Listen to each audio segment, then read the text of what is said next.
sometimes it's really nice to have that person to stand by your side, and that person is not going through the emotional stress that all the family members are going through.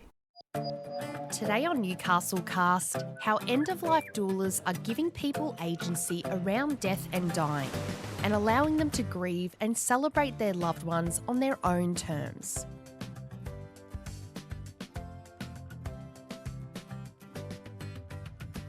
Kate, how is your life right now? How are you feeling on this Monday morning?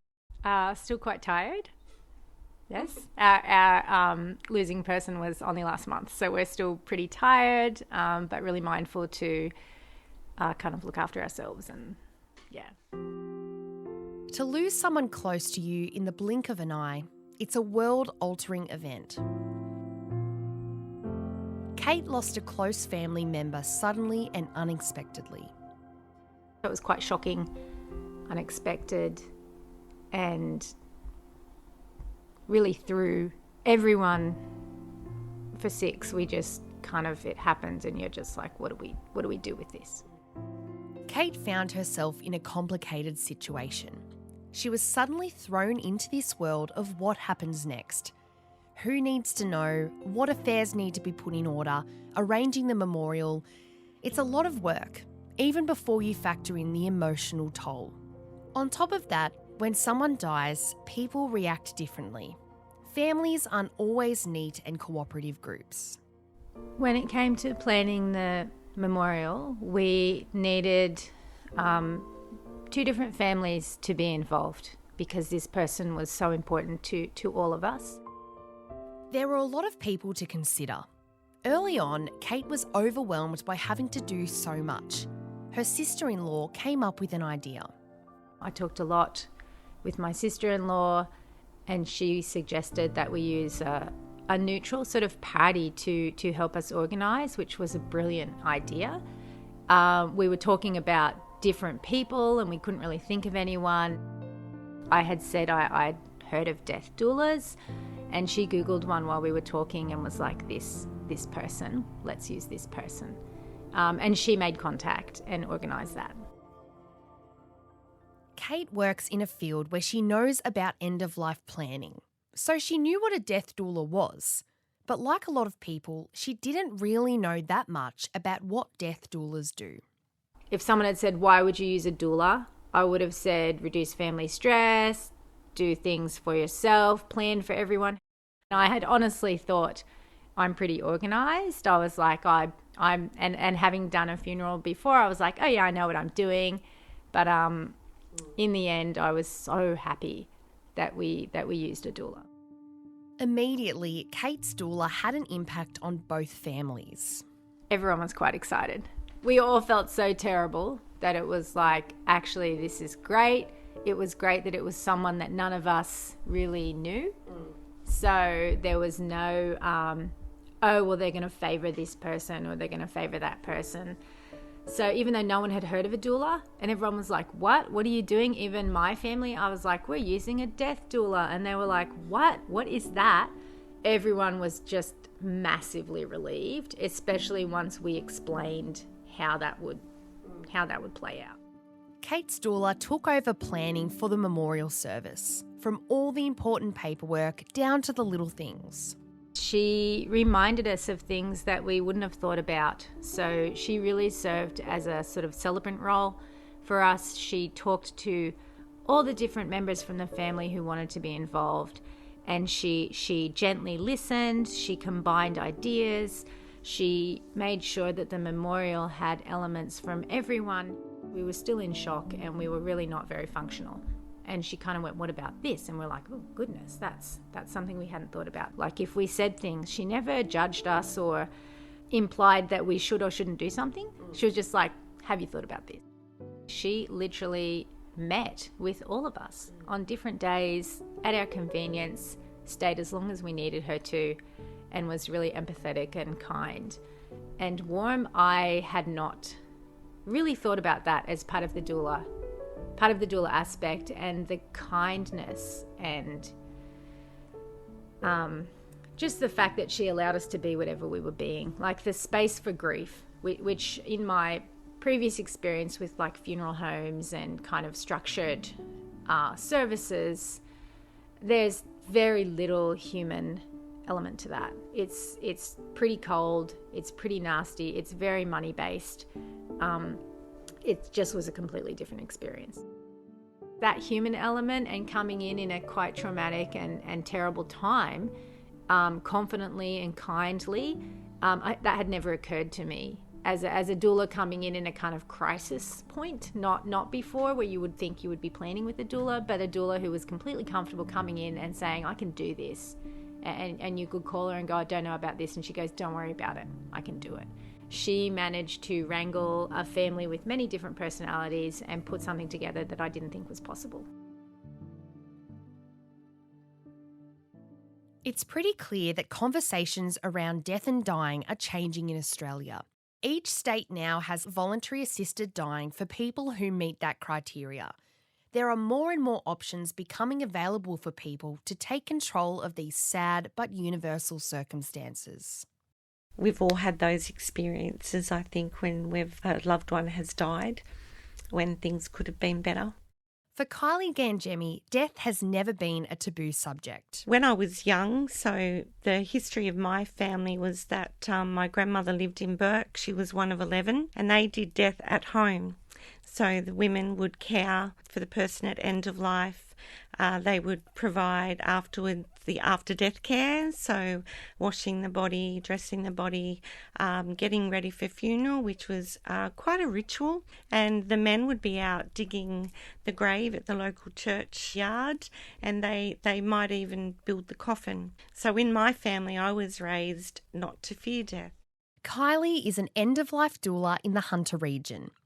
She was the first recipient of a Certificate 4 in End-of-Life Doula Services, which is currently the only government-accredited course for end-of-life doulas in Australia, provided by Preparing the Way. Dying is a very natural part of life, just as birth is.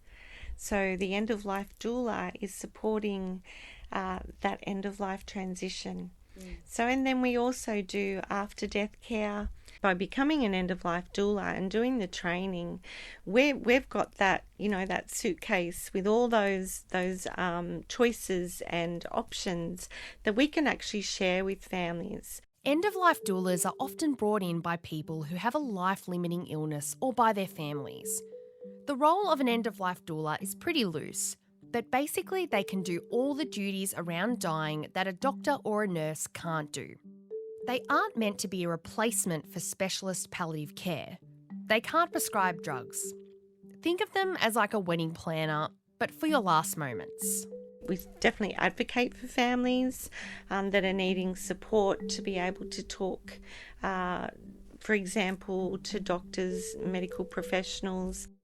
I have a client at the moment who's 103, and wow. she's in a residential aged care nursing home.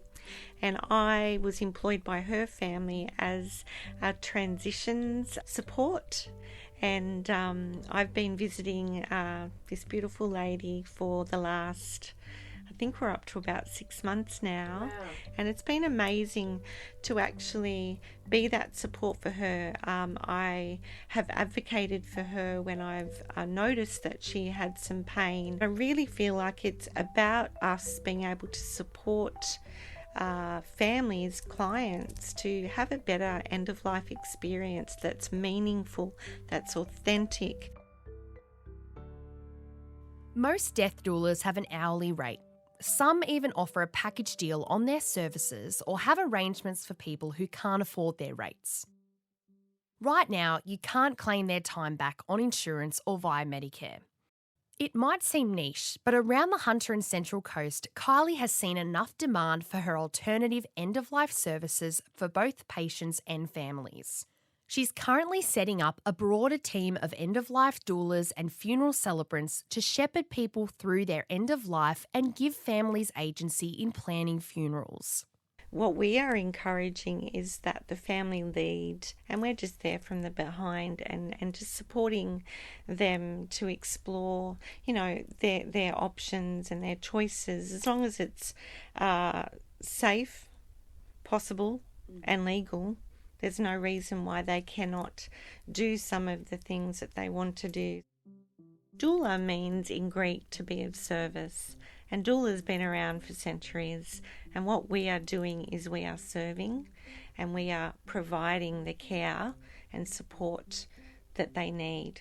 So what fills me up and helps me is knowing that we've done an amazing job and that the person's needs have been met, and that their wishes, whether it be that they wanted a candle burning and some music played, or they wanted the chaplain to come and say a few religious words, or they wanted, a ceremony as part of their end-of-life experience with their family. Knowing that we've met that need, that's what actually fills me up and actually just lights me up.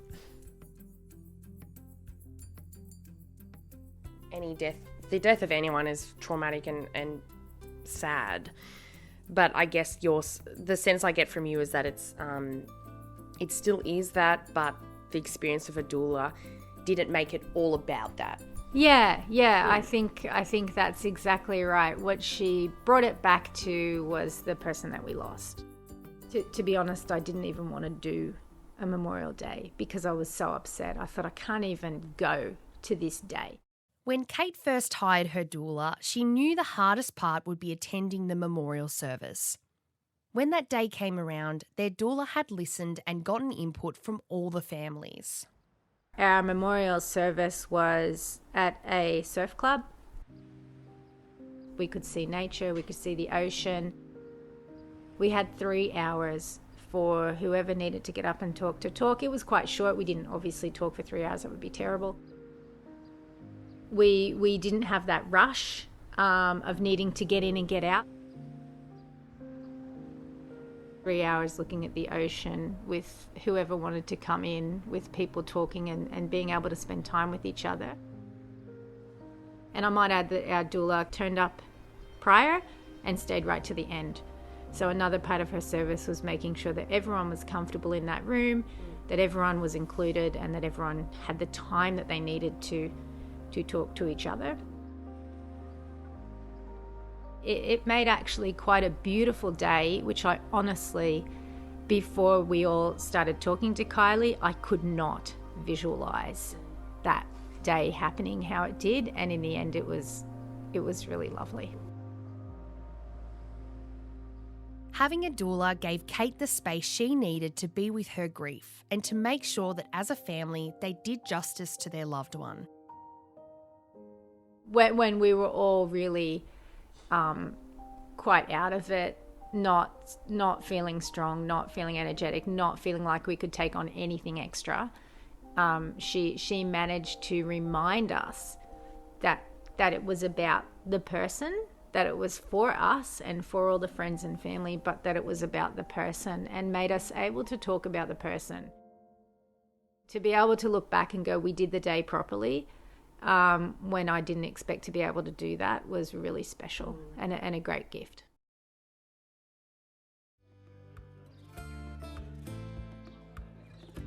NewcastleCast is produced on Awabakal country. If this story has raised any issues for you, you can contact Lifeline on 13 11 14. We'll be back next week with a brand new episode. I'm Laurise Dickson. Thanks for listening.